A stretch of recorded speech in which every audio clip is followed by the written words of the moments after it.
Hello, 8th graders. We're going to go over a few concepts here in our Chapter 10 supplemental video. Now, what I have here are one of the standards that I'm going to be requiring you to know for the assessment. Now, here's the thing. This is pretty easy. So we're just going to read over here. This is a high school geometry standard, and here's what it says. Use geometric shapes, their measures, and their properties to describe objects. So, for example, within a problem, if I ask you to find the volume of a tree, well, a tree is not a perfect shape. However, you would most likely use a cylinder as modeling for a tree. Same thing as a human torso, it's going to be a cylinder. If I said, what is the volume of your head? You would probably use a sphere to model a human head. So again, these are just a really quick standard, but it's just taking a shape in real life and applying a geometric shape to it. It may not be exact, but it's modeling as best as you can to describe objects. All right, the next standard you're going to have to know how to do is to give an informal argument. Now, we already did circumference and areas of circles, but volume of a cylinder, pyramid, and cone.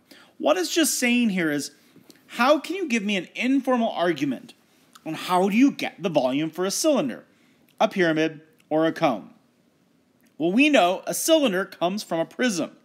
So if you would actually explain cylinder, you would start with a prism. Well, you know a prism is V equals base area times the height. Well, to get a cylinder, what do? Well, you know the base of a prism, that's a cylinder, is a circle. So you would just plug in the area of a circle, pi r squared for the base area, therefore deriving the formula for a cylinder. That's all it's asking. Now, pyramid into a cone. So if you had a cone, well, you know a pyramid is volume equals 1/3 base area times the height. Now, how do we derive the pyramid? We derive the pyramid because if you took the volume of a prism, you had the same height and same base, it'd be 1/3. A pyramid is 1/3 the volume of a cylinder, of a prism that has the same dimensions. So again, how do we derive the formula for volume of a pyramid? It's because it's 1/3 the size. So how do you get a cone from this? Well, again, a cone has a circle as a base, which is pi r squared. We plug that into big B, and therefore, to derive the volume of a cone, it is 1/3 pi r squared h. The next standard you must know is this one. Give an informal argument using Cavalari's principle for formulas for the volume of a sphere and other solid figures. Again, that just states, if you have a figure and the bases have the same dimensions, whether it be a radius, if it's a circle, or if it's a length and a width, or whatever shape it is, and it has the same height, and we know the cross sections have to be the same. Their volumes would be the same. If all of the cross sections are the same, Cavalari's principle applies, therefore making the volumes the same. All right, the next standard, which I'm not going to pop up here, says apply concepts of density based on area and volume in modeling situations. So, for example, persons per square mile. So let's do a couple of examples here. All right, so population density. This is how many people per square area of land. So it could be square units of whatever type. So if we look at this, a population density of a city, county, or state is the measure of how many people live within an area. Square footage, square miles, square whatever. So, how do you get that? You take the number of people divided by the amount of land. If I want per square feet, then I have to divide to get a unit rate on the bottom of 1. So population density is usually given in terms of square miles, but can be expressed using other units such as city blocks. So let's do an example. So here's an example. About 430,000 people live in a 5-mile radius of a city's town hall. Find the population density in people per square mile. So what we have to do is understand that it's not just 5-mile radius, because that's not square footage or square miles or square units. But it says a 5-mile radius. So a radius means we're talking about a circle. So I need to figure out what is the square footage in a circle with a radius of 5. So in part A, I need to plug in pi r squared, r, so we get 25 pi, which is approximately 78.54 square miles. And again, why did I do that? Because the radius is 5. I plugged it into the formula for area of a circle. So now I know that there are 430,000 people divided by how many square miles.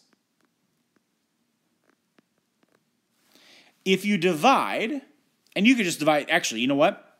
I'm going to rephrase this. Better yet, we would not divide by 78.54. We would divide by 25 pi, because that's the exact area. So if I answered this, you get approximately 5,475 people per square mile. And there's my answer. Now, part B. A region with a 3-mile radius has a population density of 6,195 people per square mile. Find the number of people who live in the region. Well, we know it's a 3-mile radius, so the area is going to be 9 pi. If we use the formula, population density, well, we know the population density is 6,195, equals the number of people, which I do not know, times the area of the land, which is 9 pi.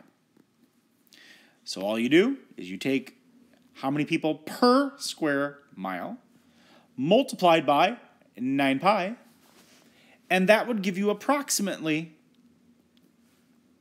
175,159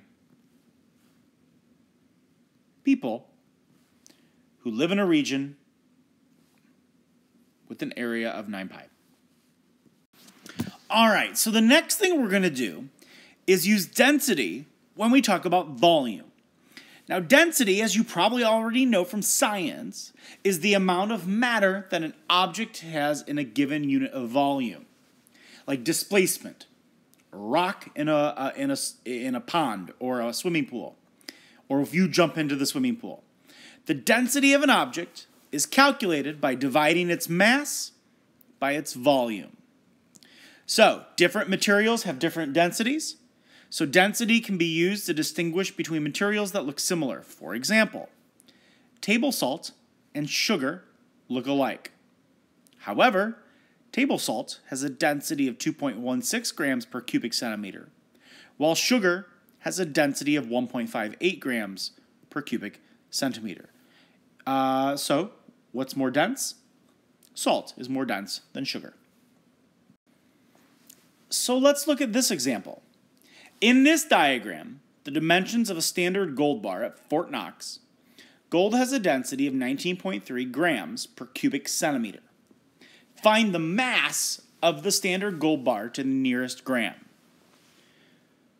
All right, well, the first thing we have to do is look at the fact that all of our things are in inches, but our density is in per cubic centimeter.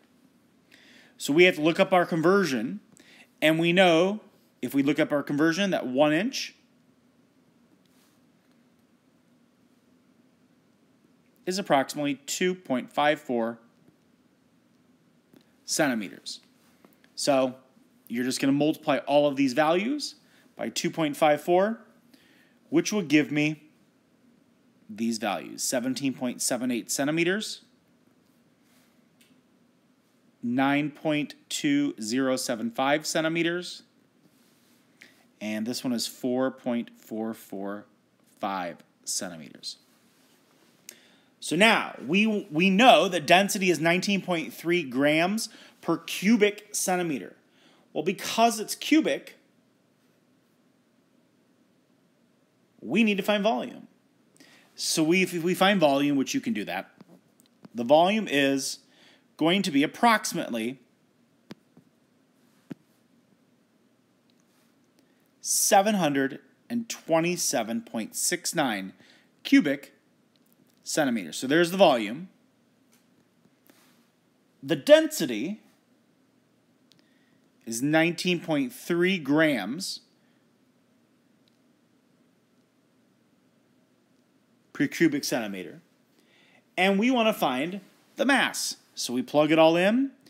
19.3 is approximately equal to x, which is our mass, divided by our volume, which is 727.69. Multiply by 727.69, and we will get a mass of approximately 14,044 grams. And there you go.